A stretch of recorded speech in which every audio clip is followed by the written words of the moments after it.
presentation. I mean, this is the need of the hour today, which is investment in renewable sources of energy, and I'm very sure the investments made by Air Liquide will be very successful in the near future. Our next speaker for today is Petr Dolejsi, who is the Director of Mobility and Sustainable Transport at ACEA. ACEA is the European Automobile Manufacturers Association, which has always been at the forefront of policies, regulations, and helping the OEMs implement it. Right? So Petr is going to talk about the future of electromobility and the role of infrastructure and grids to give you a European Union perspective. Petr, the floor is yours.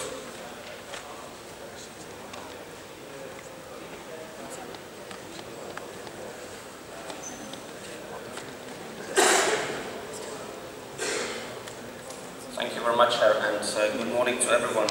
Still good morning to everyone. As mentioned, my name is Petr Dolejsi. I work for ACEA, which is a European Car Manufacturers Association, and we do represent the whole spectrum of manufacturers, both for the passenger cars and also commercial vehicles, in practice covering the whole production in Europe. So for the global figures, you see that still we are able to employ around 12 million people in Europe, and we are also the biggest private investor in Europe. And what we are going to talk later on, mostly goes to new solutions, to alternative powertrains, and let's say to our future sustainable transport. And we are still considered as one of the key contributors to European exports. And unfortunately, we are also paying some taxes in Europe, which create some kind of welfare. But okay, as I will mention, there are a couple of challenges ahead of us which might change this position. So within my presentation, I will tackle a couple of issues. Firstly, the trends and the future, what we expect and what we think that definitely will come both in Europe and globally as well. And what we are trying to do, how to respond to those challenges, again, not only in Europe but globally. And then I focus specifically on e-mobility as a part of the alternative powertrains strategy for most of the manufacturers, and how we see that in a context of a changing world and a sustainable transport. So for the key challenges that we had ahead of us, I need to mention firstly, of course, the demographic changes. The population is growing, we have a key trend of urbanization, and of course it has an impact for, let's say, our production and the services we are providing, because they are changing in time and we need to adjust. Then of course we have environmental challenges. We all know about the global warming, and of course on the contrary it's a global picture, but we have issues also locally in the cities with the air pollution problems in most of the cities in the world. And the last but not least, still we need to have a look on economics. How we can challenge that sustainably, what is doable for the government and what is doable for the industry as well. So if we have a little bit closer look on the demographic changes, it's clear that the spectrum of our customers is changing. On one side, the population is aging. On the other hand, we have much more younger users of the vehicles. It also means that the use of the car is not, for the moment, or especially in Europe, it's just not about the ownership of a car. We have new business models that are reflecting that because people just want to share the car, they are using the apps just to have a car for a couple of minutes. And that will be definitely a global trend. Another element is urbanization. We have cities growing globally, we all know about that. And that has a positive and negative effect. We have more people that are in the cities that are using more transport, and that is linked to the first point, that they are maybe just only sharing the car. On the other hand, people are commuting to the cities from the suburbs, and they are just depending on the car. So we need to reflect the changes that we have within the society and within the way how the car is used. The other element, as I mentioned, is of course environmental changes. And again, from two perspectives, globally we all know what is happening and we all respect the agreements that were made during the COP21 agreement. As I mentioned, mobility is the key element for current society, so we want to keep the word mobile. And it means also that the number of vehicles globally is still increasing and probably will increase. We have China, we have other markets where the growth of the fleet is really exponential, and we need to tackle that. And of course, as I mentioned, on the other hand, we have the local problems. We have the urbanization, we have more concentrated economic activities in cities, more transportation in cities, and of course we know that in those hotspots the problems of quality need to be tackled. With that, as I mentioned, and you have seen the names of the companies we do represent, we are global companies. We operate across the world, partially producing in Europe, partially in China, US, India, whatever state. And of course, we need to reflect the globalization. Therefore, our industry is always, let's say, the leader in promoting the fair trade and open trade across the globe. And of course, we need to adjust our production globally to local needs, which is definitely a challenge. And of course, we need to respect also the fact that we have a diverging developments in different cities. So we need to serve different clients with different, let's say, needs, but of course also in a different parts of the world. So how do we respond as an industry in general? Of course, firstly, we would like to keep the word mobile. That's the key request from our customer. And of course, the future will be in a much more safer, more efficient and connected cars. That will be the future where our industry is investing a lot and where our products are focusing on. Of course, we also try to keep the world, let's say, clean. If you have a look on the performance of our vehicles, there's a clear tendency to reduce the emissions of all kinds of emissions and particles, and definitely we need to continue with that as well, which of course will have an impact, and we'll discuss it later on the alternative powertrains that definitely will come to the market, or they are coming to the market. And of course, we would like to keep that sustainable. We want to have conditions where our products are sold at a reasonable prices. We want to sell them globally. And of course, we need to react, as I mentioned, to changing needs. That's why you will see definitely different products, different business models that every manufacturer will come to serve the clients. So how we see the future? In principle, we invest a lot in alternative powertrains. We were talking about hydrogen during the last presentation. Definitely, it will not be the only one. You know that our industry is investing in many solutions that can, let's say, keep the world clean, mobile and sustainable. It's electrification, it's hydrogen, it's gas solutions, etc.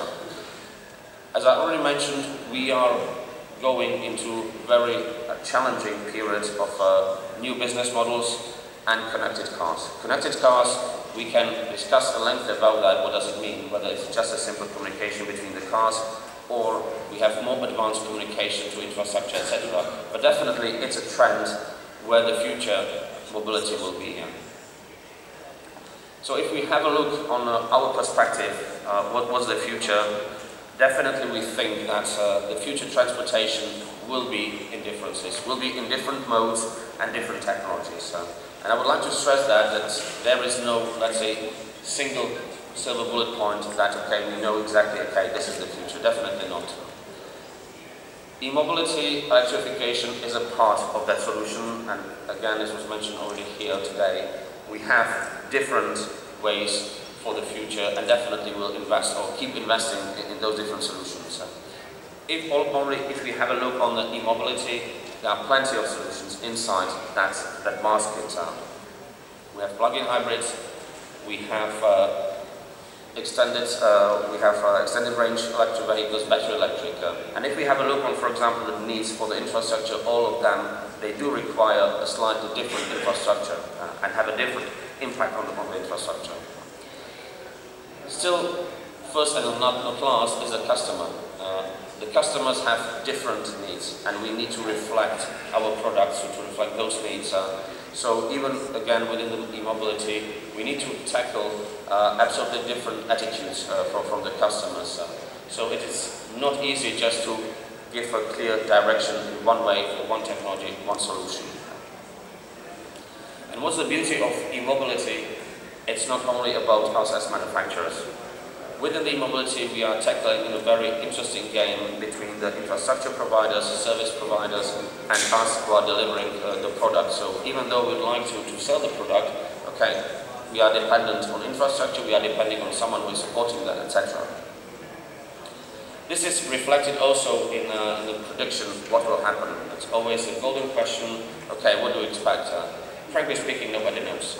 So I've just chosen one of the most respected companies in the research, ACEA, and you see there are plenty of scenarios depending on the conditions, what might happen. Okay, it can be very nice, it can be straightforward, but if, for example, not invested in infrastructure, the development can be extremely limited.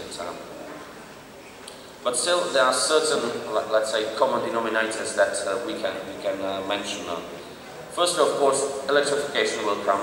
There is no doubt about that, and this will, let's say, be run mostly from the urban areas. If we have a look on China, for example, there's a clear tendency to go into that direction, and of course, there are supporting policies. They are trying to help the market uptake of electrified vehicles.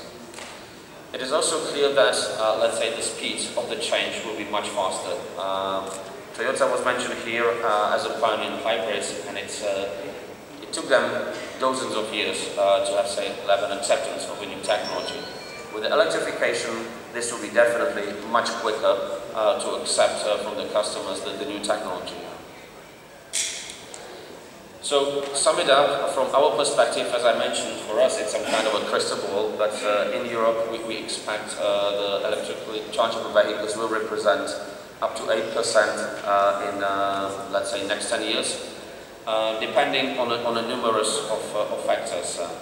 If we just have a quick look, this is the share of the powertrains in Europe, still dominant with diesel and petrol, but you see the alternative powertrains share is growing. It's obvious, it's clear, it is coming.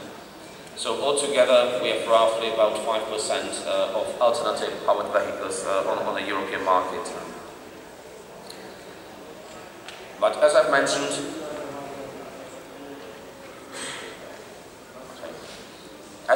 it's not only depending on manufacturers and on our products. If you want to speak about sustainable e-mobility and its development, there are plenty of elements that we need to have a look at.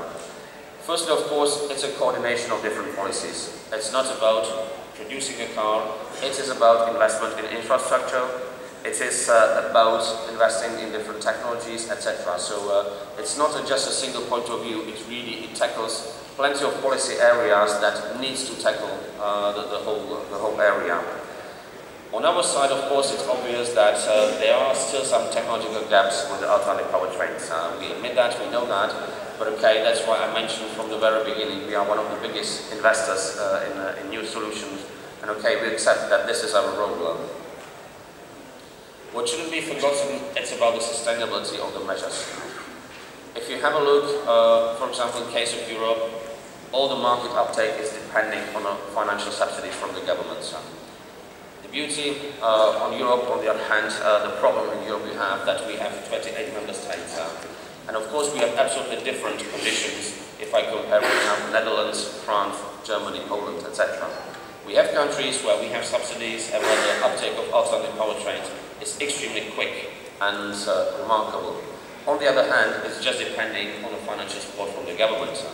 And no one can ensure that this will last forever. Netherlands is a very good example. Immediately once they stop the subsidies for the plug-in hybrids, we have the drop in sales minus 40–50%. So we need to think and have a look in a broader perspective whether we are able to subsidize certain products for longer term, because if not, maybe the customers will immediately go back to their original ideas and plans, and they will start investing in different technologies. As I mentioned, it is just not only about the products, but about the environment around. So the relevant infrastructure and standards are absolutely critical. We passed several years of discussions in Europe to standardize the socket outlets and the charging infrastructure for electrified vehicles. This is absolutely essential because we cannot have absolutely different requirements which will fragment the market and of course will be extremely costly both for us as manufacturers but also for the society. And of course, if there is no infrastructure, it's difficult to convince the customers to go for alternative powertrain. And of course, we already had some problems, I'm coming from Belgium, with the blackout, because of course if you want to be convenient for your customer, of course you prefer to have fast charging, simple like you fill in your petrol or diesel car. But okay, if you want to do that with electricity, you need to have a dedicated link, dedicated infrastructure, and of course it has a huge impact. And imagine we are switching all the cars to electric, we'll probably have a problem because our grids are normally not used to such a quick charging. And of course, from our perspective as producers, human capital is also something we need to have a look because e-mobility is absolutely different. We have a fantastic knowledge of diesel petrol engines for 100 years, but of course this is not the same for alternative powertrains, and it will have an impact for the society and the labour force. So the broader market uptake of alternative powertrain vehicles is really depending on many aspects, and we are trying always to say, fine, we can deliver our products, but it doesn't mean that we'll have the products on the market and the customers will buy it. There are plenty of elements, and really if we need to think about the broader market uptake, we need to think seriously in much broader context and not focus only on one product. With a specific perspective on infrastructure and grids, of course, as I already mentioned, we are heavily depending on infrastructure, and it has the e-mobility and electrification of fleets has an impact on the grids. From our perspective, we think that for the first stage, we need to have a sufficient market acceptance and the consumer acceptance of the new cars. So of course, everyone is speaking about fantastic smart grids, always pictures with the house, sun is shining, car attached, kids are playing around.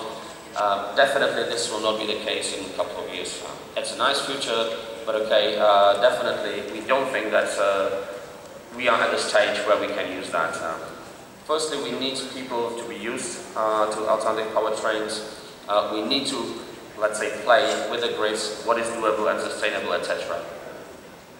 Also, we need to think about small things like the warranties, etc. Because many people think, okay, so simple, we attach the car, we play with the grid, everything is okay. But all the customers are, for example, used to warranty that you receive for a new car for 5-7 years, it's normal. We will never give you a guarantee for using the battery for such a long time if it's attached to the grid and you play with that. It will not simply work like that. We can think about, for example, the second life of batteries. Maybe they can be involved in the grid management, etc. But for the moment, really, we need to ensure the transportation needs of the customers. Secondly, we can play with the smart grids and smart energy management. What is of course critical for the environmental perspective, if we want to speak seriously about e-mobility and its contribution towards improving the environment, we need to think about renewable energy. Definitely, if you have a look, for example, in Europe, yes, we can have electric vehicles. They are, let's say, feeded with clean energy from renewable energy. But definitely, it's not the case if you burn the coal, petrol, etc. That will probably not help because, let's say, the overall footprint will be roughly the same. So what we have found, and that was one of the tasks that I was asked by the organizers, okay, where we are in Europe and what are the lessons learned. Unfortunately still, even though we are investing a lot in infrastructure and investing in alternative powertrain, still there is some kind of a chicken-egg problem. We do a lot of investment in infrastructure, but we are depending on that, and it is still not sufficient. And without that, we see that the market uptake of whatever alternative powertrain is not sufficient, or it's not, let's say, such a big as we would require. As I already mentioned, all the sales are heavily, or in the EU, they are heavily dependent on the financial support from the government.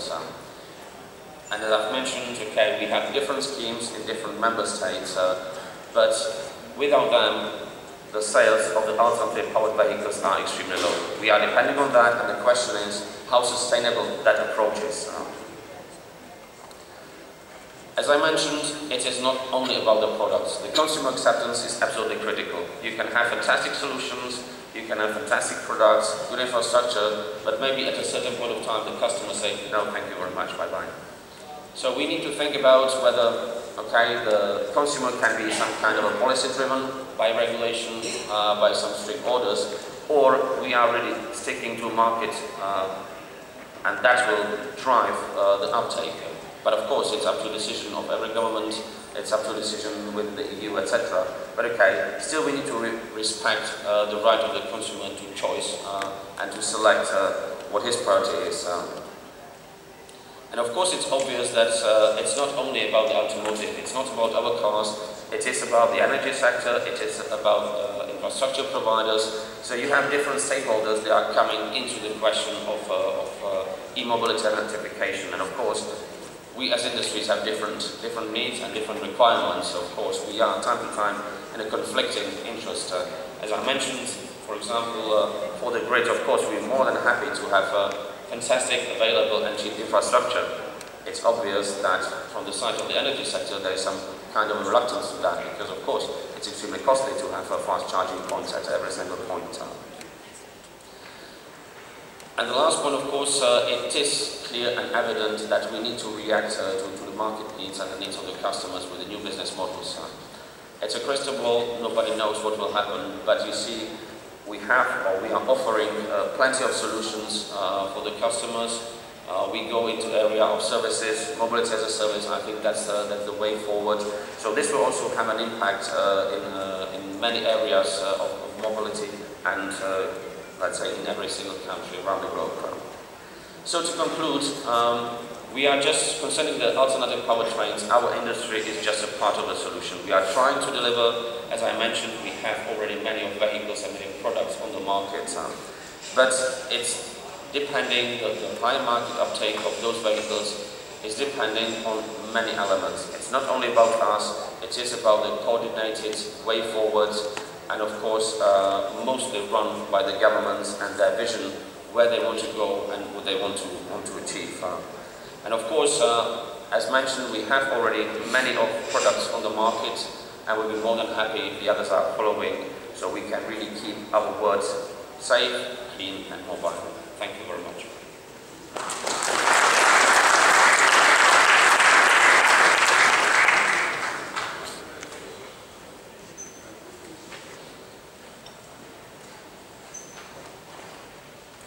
Thank you very much, Petr. That was a wonderful presentation.